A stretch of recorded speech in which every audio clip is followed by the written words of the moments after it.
So, pakinggan natin itong sagot ni Bato de la Rosa dito sa kanyang sa mga panayam sa kanya sa media. Ayaw daw sumuko. Sino man naman susuko? Gago ka ba? Utangin mo, ba't ako susuko sa hindi ko naman kaano-ano, hindi ko naman kalahi. Katulad na lagi ko sinasabi, galit na galit tayo sa galit na galit tayo sa South China Sea, mga nangyayari diyan. Na yung China inaangkin yung ating dagat man lang 'yan.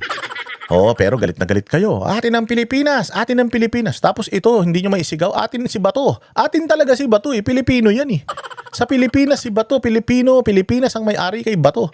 Ang pasaporte niya ay Pilipinas, kaya dapat protektahan natin si Bato sa mga foreign object. Sa mga foreign entities na gustong mamulitika dito sa Pilipinas. Hindi ba natatandaan ninyo, marami tayong mga Pilipinong nagkasala sa ibang bansa. Pinipilit natin silang mahiuwi sa bayang Pilipinas, tapos tayo Pilipino papadala natin sa ibang bansa. Anong klaseng pagiging makabayan yan? Yan na nga lang yung perfect example eh. Yung babae sa Thailand na nahuling transport ng droga. Droga yan nakakadiri yan. Droga yan. Pilipino pumunta doon, may daladalang droga. Masama yun, pero pinilit pa rin natin pauwiin dito, hindi ba? Tapos binigyan pa ng mga bulaklak, binigyan pa ng mga marching band, sumalubong, pero tarantado yung kaso niya. Kahit sabihin nyo inosente naman siya, anong inosente? Daladala niya yun dun. Ano naging inosente yun, di ba? So binibigyan natin ng VIP treatment. Tapos ito si Senator Bato de la Rosa, senador pa yan pangalawang pinakamataas na boto noong 2025 senatorial election. Ipapadala nyo dun ng ganun-ganun lang. Mahiya naman kayo sa mga bumoto sa kanya? Di ba? Dapat sumisigaw din yung mga sumisigaw na atin ang South China Sea. Dapat sumisigaw din sila ngayon na atin si Senator Bato de la Rosa, dito ikulong si Senator Bato de la Rosa, dito siya isalang sa silya elektrika. Ganun dapat, hindi sa ICC. Putangin na ninyo, mag-file kayo ng mga kaso dito sa Pilipinas. Patunayan ninyo na talaga nagkasala ito si Bato de la Rosa dito sa Pilipinas, hindi sa ibang bansa. Okay nang ina nyo, mga bobo kayo o mga double standard. Ni Senator De La Rosa ang resolusyon ng Senate Minority. At live mula sa Senado, may express report si Mon Gualvez. Mon, ano bang sagot ni Senator Bato dito nga sa panawagan ng minorya?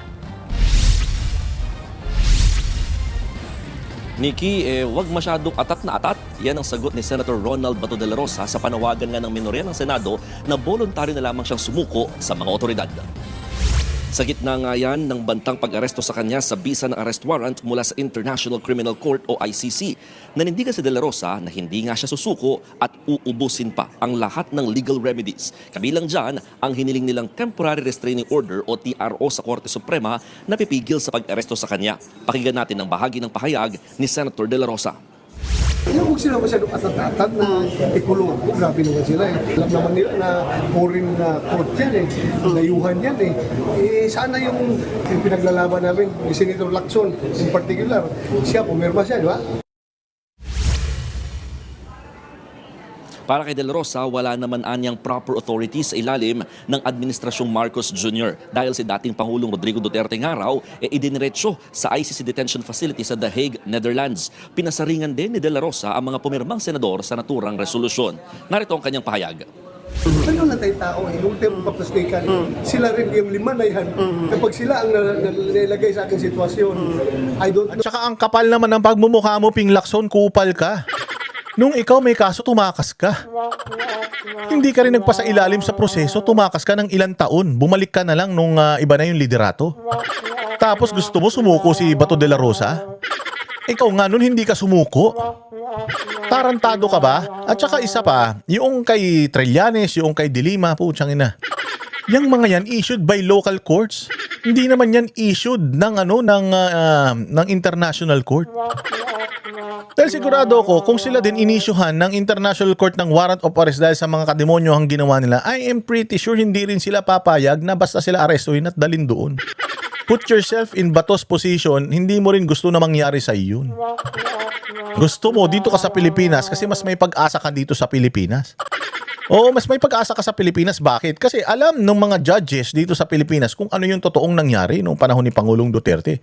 At maiintindihan ng isang huwes na Pilipino yung mga ebidensya na ipipresenta. Tingnan mo kung gaano ka out of touch yung ICC nung deliberasyon ng confirmation ng case ni Pangulong Duterte, di ba?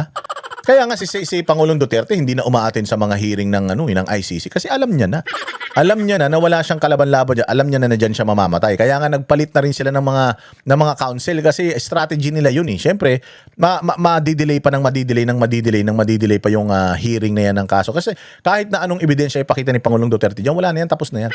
Ang galing na ni Kaufman, hindi, kahit isa sa mga pleadings, isa sa mga request ni Kaufman, wala silang ibinigay. Ibig sabihin, done deal na ito. Parang itong impeachment inday Sara sa Kongreso na kahit na anong pakita mo, kahit na anong laban mo ng ebidensya, hindi ka na mananalo. So tanggapin mo na lang. Ganun ang ginagawa ni Pangulong Duterte. Kaya si Bato de la Rosa, alam niya na pag nagpunta siya dyan, guilty siya. Bakit ka magsusuko? Bakit ka susuko sa alam mo na political at alam mo na wala kang kapag-apag-asa? Ikaw ba? Nakita mo yung papapasukin kita dun sa isang kulungan na mayroon 100 leon. Papasok ka ba dun? Tapos walang kaabog-abog. Hindi, basta gusto kitang papasukin dyan sa kulungan na yan na may mga leon. Putangin na mo, papayag ka. Papayag ka at magdadasal ka na baka sakali maawa sa yung leon. Hindi yung ganun. Hindi yung ganun. Gagawin mo ang lahat ng makakaya mo para hindi ka nila ipasok dun kasi mamamatay ka dun. O hindi ba? At ito, ganun ang ginagawa ni Senator Bato de la Rosa. He's trying to exhaust all legal remedies. Ibig sabihin, within his rights, nasa karapatan niya yun na i-exhaust lahat ng mga remedyong legal na magagamit niya para hindi siya mailagay doon sa sa kulungan na yun na punong-puno ng mga leon. Utang ina ninyo, mga bobo kayo pare-pareho. How they will feel pag ako pumirma ng resolution calling for them to surrender. Nikki, sinabi rin ni Senator De La Rosa na hindi madidiktahan ng minority yung mayorya ng senador dito nga sa ibinigay nilang protective custody para sa naturang senador. Nikki? Pero Mon, kung hindi susuko si Senator De La Rosa, hanggang kailan naman ba niya balak manatili dyan sa Senado? Kung sakali ring hindi siya bigyan ng TRO ng Supreme Court, ano bang kanyang plan B? Well, Nikki, nakakadalawang gabi na nga na nananatili dito si Senator De La Rosa sa Senado kung saan siya natulog at talagang nanindigan nga siyang hindi lalabas dito sa naturang Senate compound. Pakinggan natin ang kanyang paliwanag.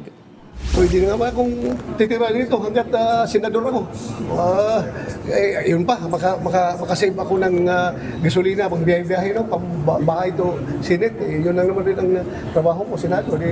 Kung dito ko titira, mas maganda. Yan muna At huwag kang mag-alala, Bato de la Rosa, binibigyan ka namin ng go signal. Go! Ituloy mo lang yan. Tumira ka lang dyan hanggang gusto mo. Pumapayag kami mga taxpayers. Total, pera naman namin ang ginagamit kaysa naman ninanakaw lang na itong mga hayop na mga hudas na mga taga-gobyerno na ito. Yan ang banateros, walang inuurungan. Pag tama palakpakan, pag mali ay babanatan. Yan ang banateros, boses ng ordinaryong Pilipino. Banateros ay walang maka